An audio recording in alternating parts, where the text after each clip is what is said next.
जय मंगलभूदाड़ं विमलाड़ं नाणदंसनमयाळं तैलोक्यसेहराळं रमोसया सौवसेद्धाळं तीरेण खग्गणाय णोत्तार्य मोवसेन शिरडिवहो आयराओ पशयो परवालिय भवजियलो नमो अरिहंताड़ं नमो सिद्धाड़ं नमो आयरियाड़ं नमो वज्रायाड़ं नमो लोई सौवसाहुड़ं। जय बोलिए त्रिकालवर्ती त्रैलोक पूज विश्वाराध्य पंच परमेष्टि भगवान की, अनंतानंत सिद्ध परमेष्टि भगवान की, वर्तमान जिन शासन नयशी वर्धमान महावीर भगवान की, देवादिदेशी मनुष्यनाथ भगवान की, देवादिदेशी श्यांशनाथ भगवान की, देवादिदेव श्री वीतरागी श्री रामचंद्र भगवान की, श्री वीतरागी देवादिदेशी अनंगलवण मदनांकुश भगवान की, देवादिदेशी वीतरागी श्री विष्णु कुमार महामुनिराज भगवान की, अकंपनाचार्य आदि 700 महामुनिराज की, परम पूज्य चारित्र चक्रवर्ती आचार्य श्री शांति सागर जी मुनि महाराज की, परम पूज्य सिद्धांत चक्रवर्ती आचार्य गुरुदेव श्री विद्यानंद जी मुनि महाराज की, अहिंसामय विश्व धर्म की। एक बार हाथ जोड़ लो। जैनम जयतु शासनम विश्व कल्याण कारकम। विश्व में या तीनों लोकों में जिन शासन एक ऐसा शासन है जिसकी छत्र छाया में आने वाला प्रत्येक भव्य जीव अपनी आत्मा को परमात्मा बना सकता है। जिन शासन के अतिरिक्त और कोई दूसरा शासन इस विश्व में न कभी था, न है, न हो सकेगा जो आत्मा को परमात्मा बना दे। इसलिए आज हम और आप सभी इस पावन पर्व पर जिनेंद्र भगवान के पाद मूल में बैठकर शुद्ध अंतःकरण से यह भावना भाते हैं, यह जिन शासन सुचिरकाल तक जीवंत और जयवंत रहे। धर्म स्नेही सत श्रद्धालु, यहाँ पर उपस्थित आप सभी भव्यवर पुंडरीक पुण्यात्मा महान भाव। जीवन में द्रव्य क्षेत्र काल भाव इन चारों का बहुत बड़ा महत्व है और यूं कहें इन चार के अलावा कोई और पांचवी चीज है नहीं। यूं तो द्रव्य कहने से सभी द्रव्यों का समावेश हो जाता है, फिर भी क्षेत्र काल और भाव ये चार कहने से प्रत्येक द्रव्य का स्वत्व ग्रहण किया जाता है। प्रत्येक द्रव्य का स्वकीय द्रव्य होता है, क्षेत्र होता है, उसका स्वकीय काल है, स्वकीय उसका भाव है। द्रव्य शुद्ध आज आपका है क्योंकि आज हम और आप सभी इस मनुष्य अवस्था को प्राप्त किए हुए हैं।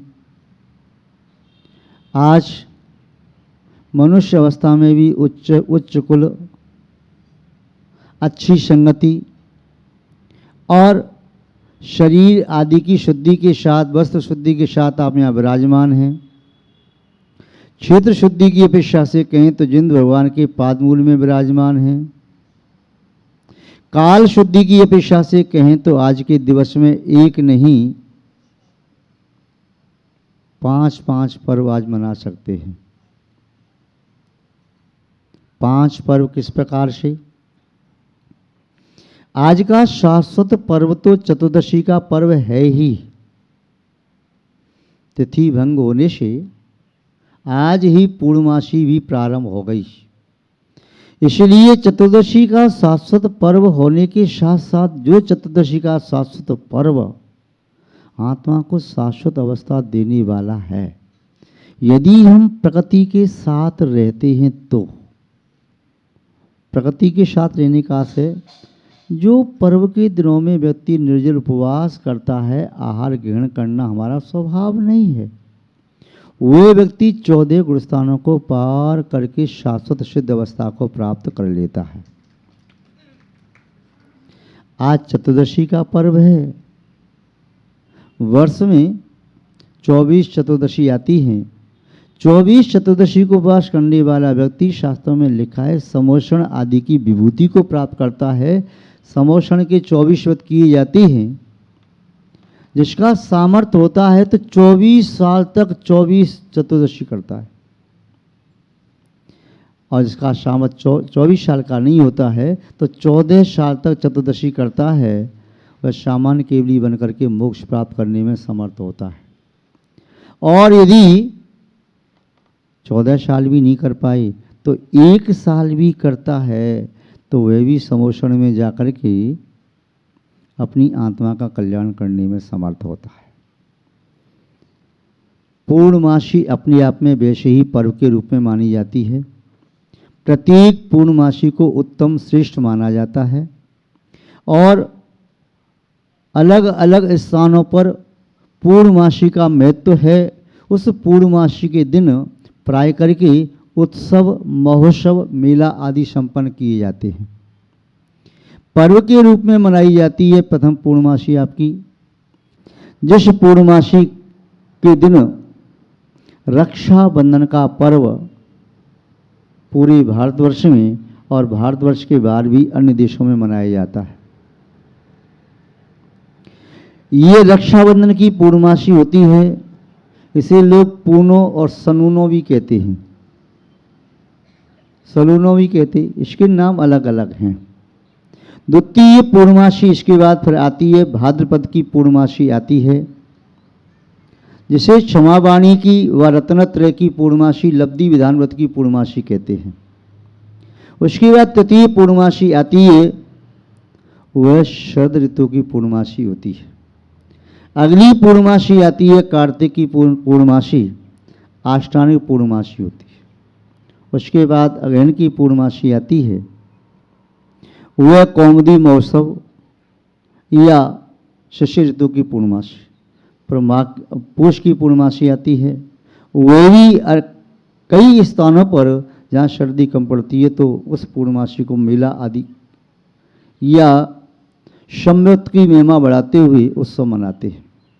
माघ पक्ष की पूर्णमासी आती है। बसंत का महीना होता है तो बसंत की पूर्णमासी,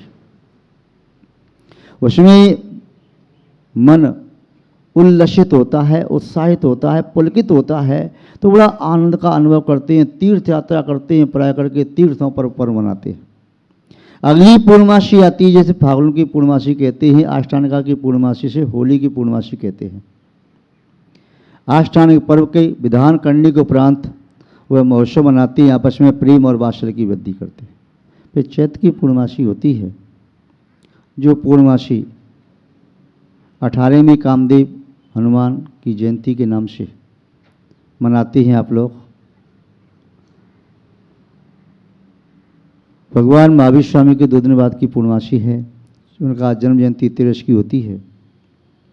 वह पूर्णमासी नव उत्साह भरने वाली होती है। वृक्षों में नव कौपल आते हैं, नव पल्लव आते हैं, और वियोगिनी और वियोगी अपने चित्त को संभाल करके चाहे गृह कार्यों में व धर्म के कार्यों में विशेष प्रवृत्ति करते हैं। और इन दिनों में प्राय करके व्यक्ति अपने जीवन साथी की खोज करके अन्य दिशा में आगे बढ़ता है। पुनः आगे वैशाख की पूर्णमासी आती है। वैशाख की पूर्णमासी ग्रीष्म काल से युक्त होती है। उस समय व्यक्ति का मन ध्यान, चिंतन, जाप आदि में लगता है। महानुभाव अपने कार्यों से निवृत्त होकर के इस पूर्णमासी को खुली आकाश में बैठ कर के, गर्मी का मौसम होता है तो आनंद लेते हैं और चंद्रमा के सामने बैठ कर के ये मान कर के कि चंद्रमा जैसे शीतल है, ऐसे हम अनंत सिद्धों की शीतल छाया में विराजित हैं। ज्येष्ठ की पूर्णमासी आती है और ज्येष्ठ की पूर्णमासी यूँ मान करके, यह महीना ही ज्येष्ठ का महीना है, श्रेष्ठ महीना है, तो यह पूर्णमासी भी आप लोग विजय की भावना से उत्साह उल्लास और आनंद के साथ संपन्न करते हैं। और फिर अंतिम पूर्णमासी आती है, इसे आषाढ़ की पूर्णिमा कहते हैं। आष्टानिक पर्व की पूर्णमासी होती है, वर्ष का युग का अंतिम दिन होता है, इसे गुरु पूर्णिमा कहते हैं। सबसे बड़ी पूर्णमासी कहलाती है। तो 12 पूर्णमासियों तो पर्व के रूप में मनाई जाती हैं। सभी संप्रदाय, सभी मत अपनी अपनी आमना के अनुसार मनाते हैं। जैन लोग इस पूर्णमासी के दिन विशेष पूजा महोत्सव संपन्न करते हैं। शास्त्रों में आया है कि जैसे अष्टमी के दिन 200 स्वर्ण दिनार से पूजा करना, चौदशी के दिन 400 स्वर्ण दिनार से पूजा करना, पूर्णमासी के दिन 800 स्वर्ण दिनार से पूजा करना। तो ये पूर्णमासी के दिवस निसंदेह पूर्णिमा होने से चंद्रमा पूर्ण होता है तो श्रेष्ठ माने जाते हैं। तो आज का इस अपेक्षा से पूर्णिमा का भी पर्व माना जाता है। द्वितीय अपेक्षा से जिन शासन के धर्म प्रवर्तक, शासन नायक 11वें तीर्थंकर भगवान सनातन स्वामी ने आज के दिन ही संकुल कूट से समस्त अघातिया कर्मों को नष्ट कर प्राप्त किया था, इसलिए यह निर्वाण दिवस का पावन पर्व है। ये निर्वाण दिवस का पावन पर्व हमें भी निर्वाण के लिए प्रेरणा दे रहा है। संसार में क्यों फंसे हो, इस मार्ग का आलम्बन लो और तुम भी अपने शाश्वत स्वभाव को प्राप्त करो। संसार में जन्म मरण करना तुम्हारा स्वभाव नहीं है, आपका स्वभाव तो निर्वाण की प्राप्ति है। जो कर्मों के बाण आत्मा में लगे हैं, इन्हें निकाल के बाहर फेंक दो। तो निर्वाण दिवस का भी पर्व है। अगला पर्व महापुरुषों की जयंती मनाने की भी परंपरा जिन शासन में अनादिकाल से चली आ रही है। तीर्थंकरों के समय में भी, तीर्थंकरों के राय दरबार में भी पूर्व तीर्थंकरों के जन्म के महोत्सव संपन्न किए जाते थे, जिसे देख कर के तीर्थंकरों को वैराग्य तक हुआ। तो ये तीर्थंकरों की जन्म जयंती, महापुरुषों की जन्म जयंती मनाने का भाई पर्व है। तो आज अष्टम बलभद्र श्री रामचंद्र जी के सुपुत्र अनंग लवण और मदनांकुश, उनका जन्म आज के दिन हुआ, जिन्होंने पावागढ़ से मोक्ष प्राप्त किया था।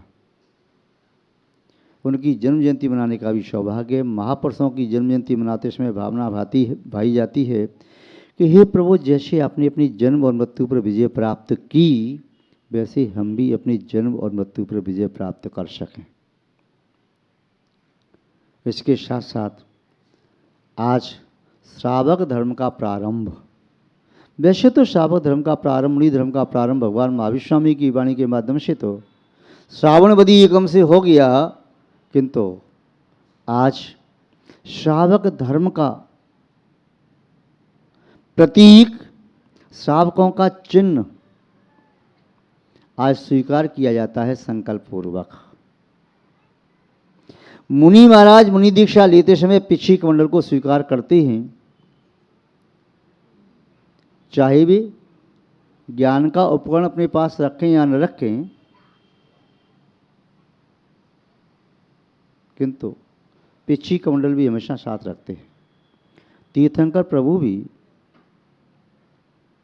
जिन्हें पिछी कमंडल की आवश्यकता नहीं है, फिर भी धर्म का प्रवर्तन करने के लिए सामान्य व्यक्ति मुनि बने तो उनका काम बिना पीछी कमंडल के चलेगा नहीं, इसलिए तीर्थंकर प्रभु भी पीछी कमंडल स्वीकार करते हैं। उनके चिन्ह हैं, श्रावक का भी चिन्ह है।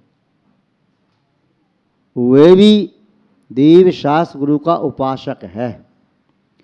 जिसे सच्चे देवशास्त्र गुरु पर विश्वास है, परमार्थभूत देवशास्त्र गुरु को मानने वाला है, उनकी श्रद्धा करने वाला है, इस बात का प्रतीक यज्ञोपवीत धारण किया जाता है, 3 लड़का यज्ञोपवीत। अतः जो व्रती श्रावक हैं वे रत्नत्रय का, एक देश रत्नत्रय का प्रतीक 3 लड़का जनेऊ यज्ञोपवीत स्वीकार करते हैं। शास्त्रों में लिखा है यज्ञोपवीत जो नहीं पहने हुए है उसे भगवान का अभिषेक करने का अधिकार नहीं, पूजन करने का अधिकार नहीं, आरती करने का अधिकार नहीं, मुनि महाराज को आहार देने का अधिकार नहीं। श्रावकों को ये ग्रहण करना चाहिए। जो श्रावक बाल ब्रह्मचारी हैं या अनमैरिड हैं उन्हें 3 लड़का, और जो शादीशुदा हैं तो उनकी जिम्मेदारी जीवन साथी की जिम्मेदारी भी होती है। स्त्री युगोपित पहन नहीं सकती, इसलिए वह शादीशुदा पुरुष 6 लड़का जरूर पहनता है। और जो प्रतिमा में आगे हैं आचार्य जिनसन स्वामी ने लिखा है जिसकी जितनी प्रतिमा हैं उतनी लड़का जरूर पहनना चाहिए। हरवंश पुराण में भी, आदि पुराण में भी, अन्य शास्त्रों में, प्रतिष्ठा ग्रंथों में लिखा है जनेऊ स्वास्थ्य के लिए लाभदायक है, जनेऊ धर्म का प्रतीक है, या यज्ञोपवीत धर्म की भावनाओं को संवर्धित करने वाला है। ये श्रावक का चिन्ह पहनना चाहिए। यदि कोई मुनि महाराज आपके यहाँ पर आ जाए बिना पीछे कमंडल के, आप पड़गाओगे नहीं, आहार नहीं दोगे, मन में पेश नहीं करने दोगे। आपका चिन्ह कहाँ है? पीछे कमंडल के बिना हम आपको नमस्कार कैसे करें? तो श्रावक का भी चिन्ह है यज्ञोपवीत। जिसके पास यज्ञोपवीत नहीं है उसे हम कैसे माने का आप श्रावक हो? आप जैन हो, उच्च कुल की हो, कैसे माना जा सकता है? ये आपका चिन्ह होना चाहिए।